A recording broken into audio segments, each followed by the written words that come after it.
Hello, my friends. Welcome to Flow with Jess. I've been thinking a little bit lately about the concept of work. And I read this book a few years back, and it spoke about the varying types of work that we all engage in our lives. And typically, we think of our career as the only type of work in our life. But this book laid out a different thought. There is childcare, our hobbies, our career.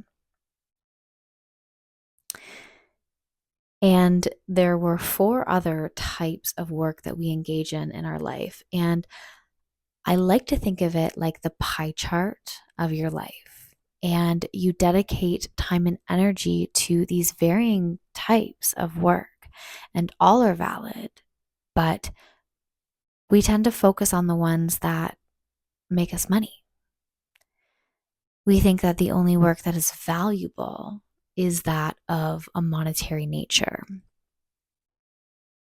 And then I hear in my mind people that work inside the home or are caregivers, and they're not getting financially compensated, but they are doing so much work looking after the house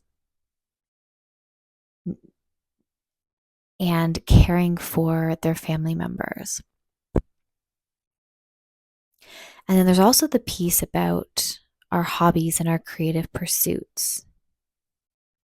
And we often try to make our hobbies and creative outlets a monetary activity because it feels as though we shouldn't be doing creative things because it's just leisure, and we tend to associate the value with our output, and we want to be compensated with our time and our investment in the projects if it costs money to participate in those activities.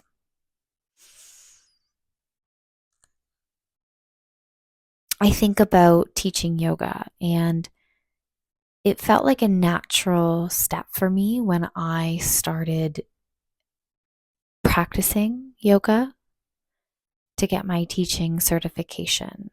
I was working as a personal trainer, and it felt as though it would be a really nice addition to my knowledge so that I could then support people in my job.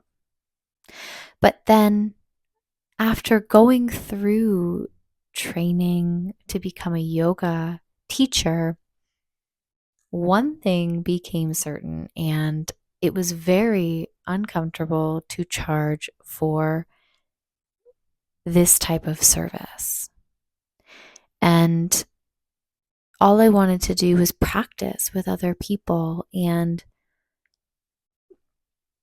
I felt like being in this role as a service provider, I wanted to just support people, and charging and making it a job meant that I had to practice for others, and I had to put in this work that wasn't for the love and the joy of teaching and doing yoga. I took a really big break from it, and I found that I had lost a lot of the passion for participating in the practice. And I needed to come home to why I decided that this movement was right for my body. And eventually I found my way back to the mat, and I started practicing for myself. And I wasn't just thinking about sequencing for other people, and I wasn't thinking about getting classes on a schedule. And it felt really nice to respark, rekindle the love and the passion that I had for my own personal practice. And now I'm transitioning into a place where I'm starting to teach again. And I feel the uptick in energy and the excitement for sequencing for other people. But once again, I notice myself not practicing for myself, but I am finding other teachers and seeing what flows they are doing. And then I'm taking that, finding inspiration, and really only practicing in order to sequence my classes. And today I realized that the pattern started continuing. And what I don't want to happen is the same thing that happened last time, which was losing the joy for my own personal practice and moving for myself, because it becomes so easy to get engrossed in the work of this hobby and this creative pursuit, because that's what it is, in my opinion, is a creative pursuit that I have then turned into something that can bring in an income and support myself.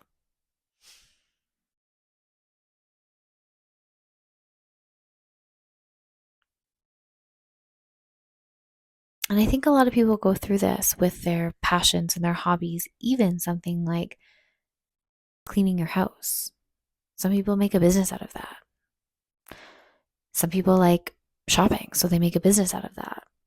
Some people like art, they try to make a business out of that. Some people like knitting and then they try to sell it. And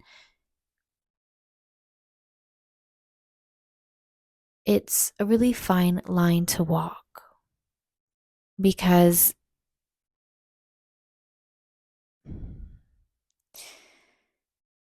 you want to be able to support yourself. And how great is it to make an income from doing something that you love? But then also, it becomes about the work for the financial incentive instead of doing the work for the joy of creating. And the muse doesn't tend to speak to you when you are under the pressure of creating for something other than creation's sake. And then it comes down to hard work.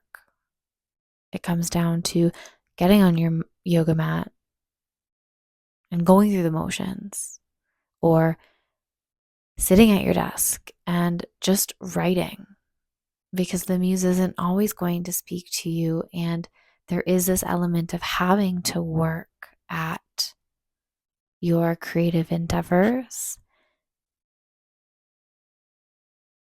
because it's just all part of the process, but it cycles back. And becoming aware of these cycles within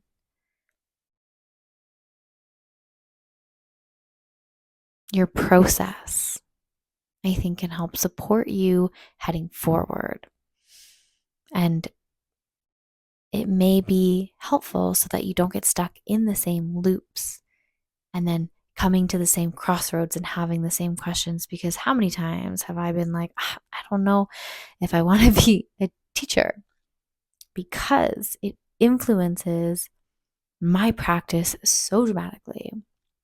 It can, but it can also inspire me once I let it.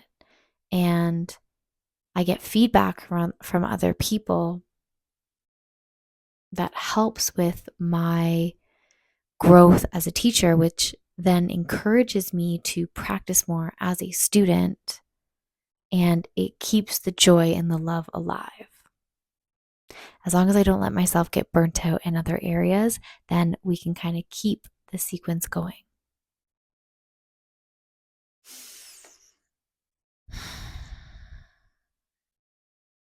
I'm interested to know if you've had any passion projects or any creative outlets that you have decided to try and sell, essentially. Have you tried to create an income out of it? Have you tried to make your creativity your full-time job? What was that process like? Did you lose inspiration, or were you able to navigate the waters and still maintain that stream of creativity even while you were putting the building blocks down for your business? I'd love to know. I hope everyone's just doing so well. It's a crazy time right now. It feels like things are moving super fast. So, if you're here, thank you so much for your time and attention. It means a lot to me, especially when life is moving very fast. How you spend your time is very valuable. And if you are here, wow, it means the world to me. And with that, my friends, we'll see you soon.